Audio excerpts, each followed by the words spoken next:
What is up, guys? Welcome back to the Keep It Hoop YouTube channel. So, I talked about how Derrick Rose got traded to the Knicks yesterday, and with that in mind, I kind of just wanted to go over some of his games from last year, I believe, and just talk about how he's really developed his game and how he's adapted to kind of what the NBA has become, but also adapted to his bodies and its limitations.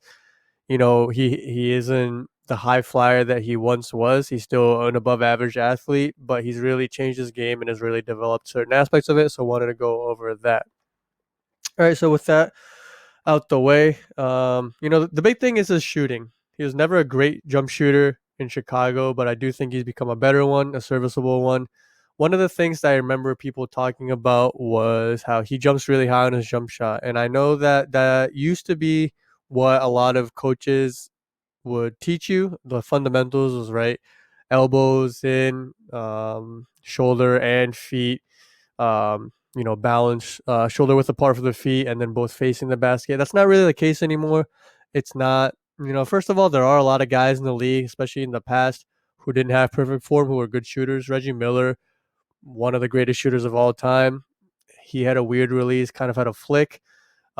Kevin Martin's another one. If you guys haven't seen him, go look him up. Even if it's just YouTube or Google Images. I mean, his jump shot looked really weird. It was closer to Lonzo's than anything. He kind of shot it across his body, but his percentages were always really good from three and from the free throw line. And I think gone are the days where people kind of stick to. Obviously, there are still fundamentals that you want to adhere to, but I don't think they're as strict. And I think at the end of the day, it is still about muscle memory and reps.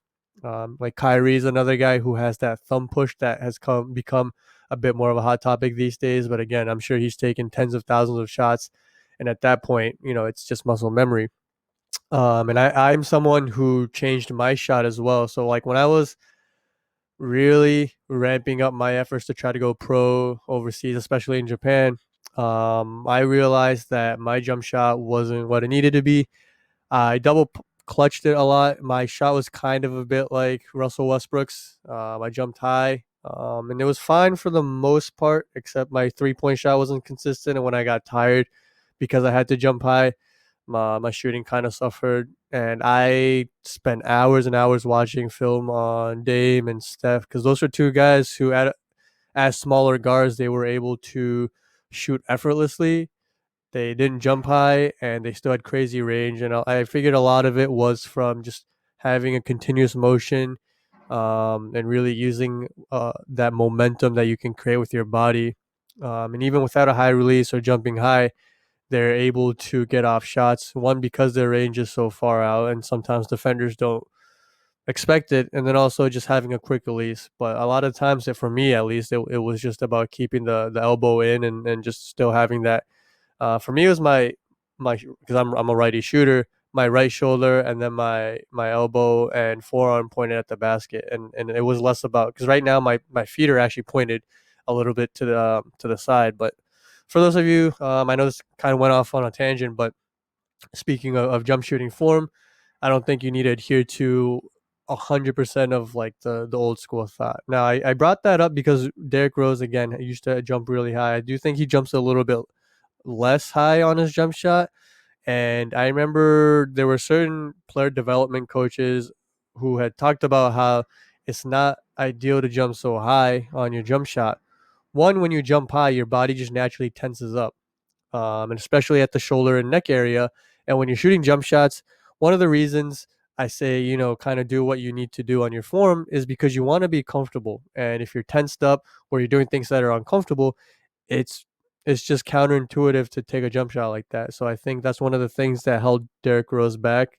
I know people when they look at things like that, or when they saw Derrick Rose and how he wasn't ever a great 3 point shooter, they told him to just get in the gym and practice. I can guarantee you, that Derrick Rose put up thousands and thousands and thousands of shots in the offseason, right? It's not like he didn't try, but I think some of it was just mechanics. And I think it looks like he jumps less high now, and some of that might not even be 100% on purpose. That might just be like from all the injuries, but I do think it has helped him. Um, being able to play the glass, I mean, being able to finish with both hands is something he's always been great at. So even when the athleticism went away a bit, he was able to just use that ability to play the glass, and that's really helped him remain a threat around the rim. So even if he can't dunk it, he's able to get creative, finish with both hands, finish with, off of both feet, and that obviously really helps. Again, showing lefty off high on the glass against Miles Turner. That's a really difficult shot, and he's able to hit it. He's actually someone who's gotten really adept at using the pump fake as well. Again, the explosiveness isn't what it used to be. Still an above average athlete, but like that. That's still athletic, right? And you can't finish at the rim like he used to. But a lot of times, if he's a bit out of control, or is against a good shot blocker, he'll get to the rim, he'll pump fake, and then draw the contact, go or just go up and under. And he's shown a really good ability to do that. Defense, I know he's never been locked down, but because of his athleticism and also just he's always tried. It's not like he never tried. Um, and him reuniting with Tibbs should help that. You're not going to get playing time if you don't play defense with Tibbs, and Rose knows that. He's played under Tibbs. This is his third occasion now. So and the thing with the Knicks and any Tibbs team, they're going to be sometimes they're not the most offensively talented team, and there's that floater. I mean, Derrick Rose has always had a really nice floater. But because of Thibodeau's tendency to focus a lot on defense, sometimes the offensive end of the floor isn't 100% efficient. It's just not. He's not the most offensive minded coach. That being said, if they can continue to play good defense, because the Knicks for a lot of the season have been top 5 in defensive rating and efficiency, if they can keep that up, they're going to be able to get out in transition.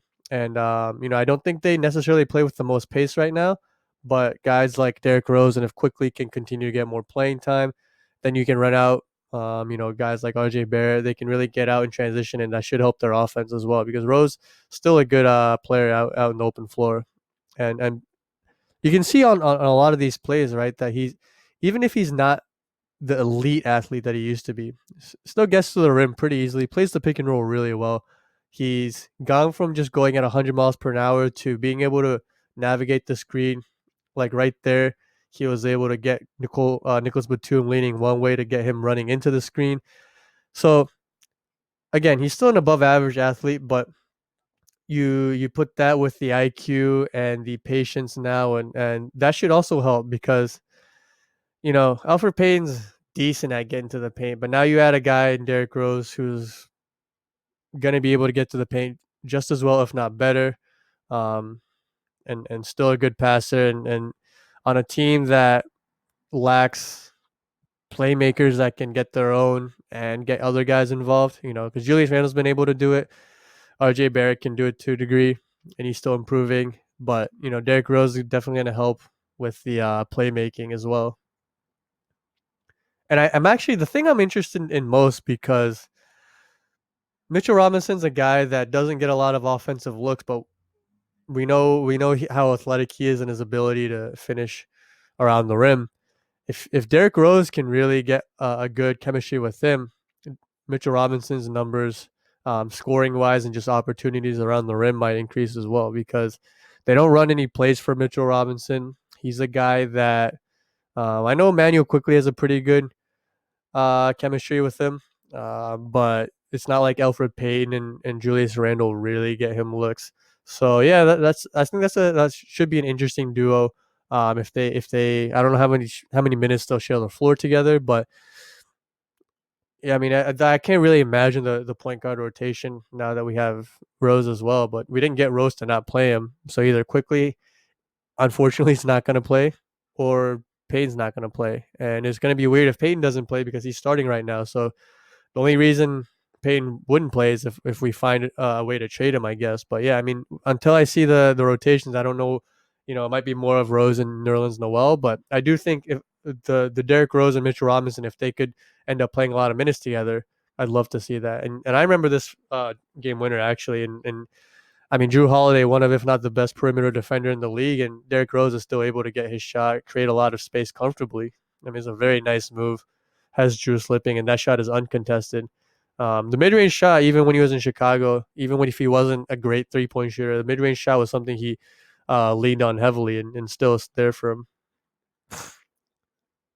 Look at that patience, though. I mean, just uses his physicality, his strength, and it isn't just all about hitting acrobatic finishes anymore. He still has that in his bag, obviously, but um, he's smarter with his body and understands the game more. Again, the 3-point shot is there, and I think you saw in an earlier clip. Guys are starting to fall for the hesitation and stuff as well. That's helped him get to the rim even more. So the improved shot, you can definitely tell.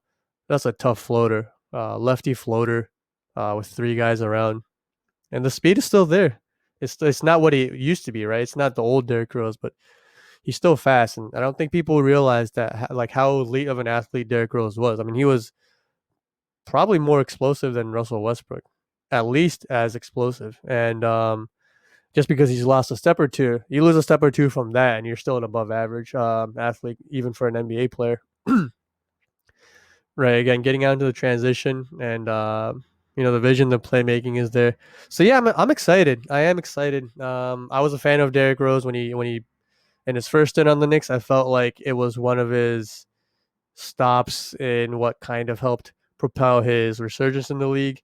And even then, he got hurt at the end of the season, at the end of his tenure as a Knick. But I was really happy to see him kind of get his feet underneath him and just start to really play well again and find out what his body was and kind of reinvent himself. But I'm happy he's back. And again, the only thing is I'm hopefully quickly doesn't lose too many minutes. And that's my biggest concern because I get we want to win, but we're still in the midst of trying to develop our young guys. So that's still the priority for me. But it was also nice to see, and I know I posted about this on Twitter, but it's nice to see Derrick Rose being super motivated as well. He talked about how he's his friends used to tell him to always try to play in the Mecca, and that this is a second chance and that he's not going to put it to waste. And I liked what he did in his first stint, like I said. So I'm excited to see him back for his second stint. Um, he's been playing well. Even in Detroit, he showed that he's capable of playing well, but that he's also willing to take a little bit of a back seat. He's fine with coming off the bench. He's also been a good mentor to the younger guys, and he's a vet now. And there's a lot of things that quickly can learn from. Now, Emmanuel or Alfred Payton isn't a bad player by any means, but you get to learn from a former MVP who's gone through all the ups and downs you can think of, right? He's reached the heights of being considered top 3 player in the league. And then you go from that to numerous injuries and really developing different aspects of his game. He has the floater like Quickly does. He's Quickly's a better jump shooter, but no, there's definitely a lot of things you can learn from a guy like that. So that's another aspect of it that I don't think people are talking about. I know the again, the hot topic is Quickly gonna, what's his rotational, what's his minutes gonna be like, what's his role gonna be like. But again, we got Rose to play, so it's not like he's gonna come in and just ride the bench. I'm excited for both Mitchell Robinson and Quickly's development off the court as well. Yeah, if we can find a way to keep Quickly's minutes up, um, again, I have nothing against Alfred, but if we can find a way to trade him, we keep Rosen quickly. I think this move can be really good. But yeah, again, it just kind of depends on that. Thanks for watching. I know it's a bit of a shorter video, a little bit of a breakdown on Derrick Rose's game and what he does well, but also just talking about what he might bring to the Knicks in this whole situation in general. Yeah, hope you guys enjoyed it. If you haven't yet, please like, subscribe, share, and comment. Go check out our social media pages on Instagram. It is keep_it_hoop. We'll follow you back right now. Just give us a follow. And on Twitter, it is keep it hoop blog. Follow us on there as well, and we'll follow you back. But yeah, thanks again for watching, and we should be back tomorrow. So yeah, one of the things I wanted to talk about is before we end this G League game tonight. I think it's Santa Cruz Warriors against the G League Ignite. The G League Ignite have a bunch of talented guys who are just intriguing prospects: Jalen Green, Jonathan Kuminga, Kai Soto, and I think it's really cool what they're doing. They have pretty much an all-star team of guys who didn't end up playing in college, and they paired them up with a few real vets that have been in the league for a really long time. Amir Johnson and I think Jarrett Jack are some of the guys, and then they have a journeyman coach in Brian Shaw. So I think that was a really cool thing they did.